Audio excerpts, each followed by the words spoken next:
Welcome to day one of me going live. My name is Mike Kahn, and I am the CEO of Mike Kahn Coaching and Consulting. I work with managers and leaders to strengthen culture, elevate communication, and refine processes by optimizing what's already in place to maximize their impact. My first question is, who do you know who feels like they are either undervalued or overworked and underpaid? Like those two things can seem very similar, right? Someone who feels undervalued or feels like they're overworked and underpaid. According to a study in people operations, 72% of people surveyed said the greatest factor in their engagement is recognition. And we don't all like to be recognized in the exact same way, but 72% said, you want me to engage at work? The best way to do that is to help me feel recognized. 60% of those people said they don't feel recognized enough. And 53% said they have never been recognized in their current job. This is a stat that I used in my book, Communication Culture, Volume 1, and it's found on page 15. This is from the people operations, and I love bringing that up whenever I'm working with organizations or having pre-call conversations. We bring that up, and then we kind of chase that rabbit hole. Then I ask, okay, how are you helping your people feel seen and feel valued?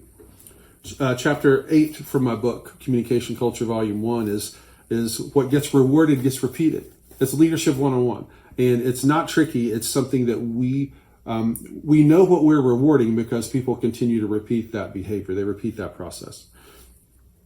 In culture, it's chapter 1 in my book. Culture is simply the way we do what we do and the way we allow it to be done. And I like to think of it in a music snippet, like, what Marcella said when he said, "This is how we do it." Like that's what culture is. And it's not what we say we will do, it's what we actually do. So what I'm doing today is I'm partnering this tool with this tool. I'm also, yes, I'm the CEO of Mike Kahn Coaching and Consulting, and I'm also an Exactly What to Say certified guide. And that just means I have the honor and the opportunity to teach the work of Phil M. Jones. And one of the things we teach is called the 4 cornerstones of conversational excellence. And today I want to bring out cornerstone number 2. Curiosity is the fuel for great conversations. And one of the ways we ask that is we just say, well, what makes you say that? If you're having a conversation with someone on your team and they say, well, I don't feel seen or feel valued, or they say, I'm one of the 72% that says you want me to engage and then help me feel recognized. And 53% of people who've been surveyed said they've never felt recognized at work. And so then you can just say, well, what makes you say that? Be careful though. Don't forget to tell your face. What makes you say that? And your eyebrows finger in your face. What makes you say that? That's not an opportunity for us to move forward, right? Like that's just going to cause more friction. But when you raise your eyebrows high or you actually look as though you care, well, what makes you say that? Or then, help me understand what's currently happening where you don't feel valued or you feel undervalued or overworked and underpaid. Like when we're curious, we're asking these questions, it can really, really, really be helpful. Another one is, just out of curiosity, how would you feel if you knew you were valued and appreciated, and you knew that you were an integral part of our mission and what we're accomplishing here? I mean, can you imagine asking that question? And maybe you've been in a situation where someone has asked you that question before. If so, well, I mean, how did that make you feel, right? Like this is a great way, and you're not trying to turn the tables on someone, and you're not on trial. Like this is not you trying to defend all of the ways where you help people feel seen and feel valued. This is just a tool for our leadership. I had the opportunity recently to do a leadership conversation for the good folks at Career Tech for their Tech Cap program, and it was a fantastic conversation. And the whole talk was the difference between a leader and a manager, because all leaders manage, but not all managers are leaders. So this is just framing the conversation. And this works in the conference room, but also works at home in the living room and the other rooms of your house, right? At home, you could say, just out of curiosity, to someone else who lives there. And I don't mean you pull out the cue card, but a lot of times we just don't know how to get into the conversation We know what to do when we're there. We're just not sure how to get it started. So at home, you can start with, just out of curiosity, how would you feel if you knew that you were loved and missed and appreciated by the ones who loved you the most? And then another really, really valuable tool is just to listen. And then you can ask the question, well, and then what else? And then if you're like me, you need a bottle of water to take a drink and give someone space to talk sometimes. And then they answer and you say, and then what else? And then what else? And you're not badgering them. You're just giving them more room to share what it could look like. And then you come back, well, could it be possible that if you knew that you were loved and valued and respected, or at work, you knew that your work was appreciated and you were valued, that you would be able to have more confidence and then even do a better job?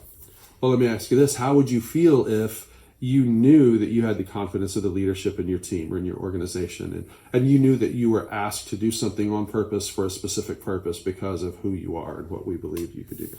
I mean, just imagine the kind of confidence you would have if that happened. And then what else do you think you could achieve? Not only that, what else do you think we could achieve with our team? Now, that all sounds really, really great on a note card or when you've got, something else. But I want to walk us through what this could actually look like in a real life case of someone named Marcella. Marcella, just for context to frame the conversation, Marcella is 39 years old. She's divorced 3 years, but it feels like forever. She's got a 12-year-old son and a 14-year-old daughter. She's an assistant principal at a middle school. And she's balancing the high-stress leadership in a public school setting with the emotional demands of raising 2 teenagers. And she's navigating the tension between professional composure and personal unraveling. She feels stuck between the person that she used to be and the person that she's becoming. She wants to, and the person she wants to become, both at home and at work. Can you imagine Marcella not feeling seen or valued, or maybe feeling undervalued, right? Feeling overworked and underpaid. Certainly I can imagine that. And so when you're having a one-on-one conversation and an evaluation with Marcella, and she's, you ask her, how's it going? She goes, well, I don't really feel like I'm contributing a lot. Well, what makes you say that? And then you listen. You don't just move to the next question or the next card. Well, what makes you say that? Well, the way the kids are behaving, we got a lot of discipline issues. And then what else? What makes you say that at home? And then she brings up something at home and you say, okay, well, just help me understand the stress that you're going through. Help me understand what's happening. Because not every 12-year-old and 14-year-old or not every home looks exactly the same, right? And then she starts unpacking, well, we got these bills and we've got some flooding issue or we've got some car repair or something else that's happening. And then you could say, well, just out of curiosity, I wonder how it would feel if you had a little bit of help or if you had a little extra grace at work, or you had an extra set of hands to help you grade the papers, or another set of ears to help you with the discipline issues, or something along those lines.